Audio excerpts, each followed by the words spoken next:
So for more insight, we now welcome Tony Badran, Research Fellow at the Foundation for Defense of Democracies, joining us from New York. Thank you so much for your time on this day. So it's still not clear who is behind this attack on this UN peacekeeping force, but there is much speculation it could be Hezbollah. Now, given your research in this region, talk us through the likelihood of this being the case and the implications. Yes, thank you. It is, I think, without question, Hezbollah, but acting through the same method that it always does, which is the veneer or the smokescreen of local citizens of whatever location. These repeated attacks, incidentally, this is not the first and certainly will not be the last such attack against UNIFIL patrols. This one was lethal, which is an interesting development. But the rationale for Hezbollah is always the same. UNIFIL is not allowed to stray beyond certain routes, and Hezbollah has set those red lines, and it enforces them with the complicity of the Lebanese armed forces that deny UNIFIL the ability to travel on certain roads. In this particular case, obviously, it was outside the area of operations of UNIFIL, and this vehicle seems to have taken an unusual route. So Hezbollah, to enforce its red lines, interdicted the vehicle and resulting in the murder of a soldier.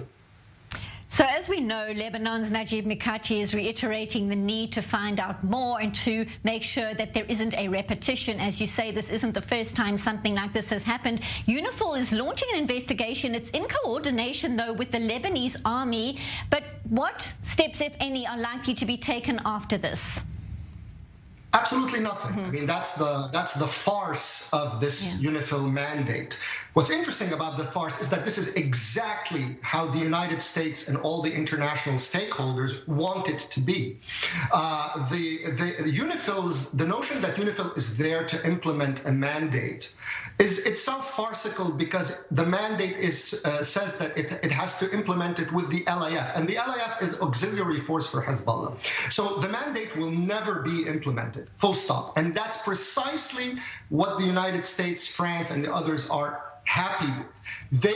They have changed the function of UNIFIL. It's not about implementing a mandate that constrains Hezbollah movement or disarms let alone disarms the group. That's on nobody's mind.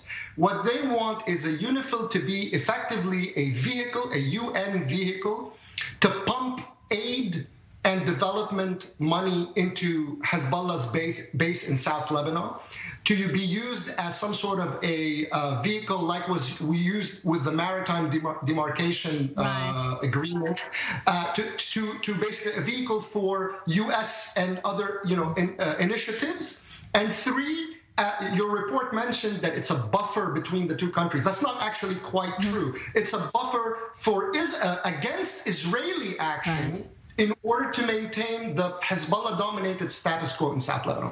And all of this, both the funding of the LAF and of UNIFIL, is on the back of the American taxpayer to fund a pro-Hezbollah status quo and reality. Well, we certainly appreciate your insight for breaking down all these developments. As you say, farcical in parts. We will be watching how things unfold. Tony Badran, live from New York. Appreciate your time. Thank you.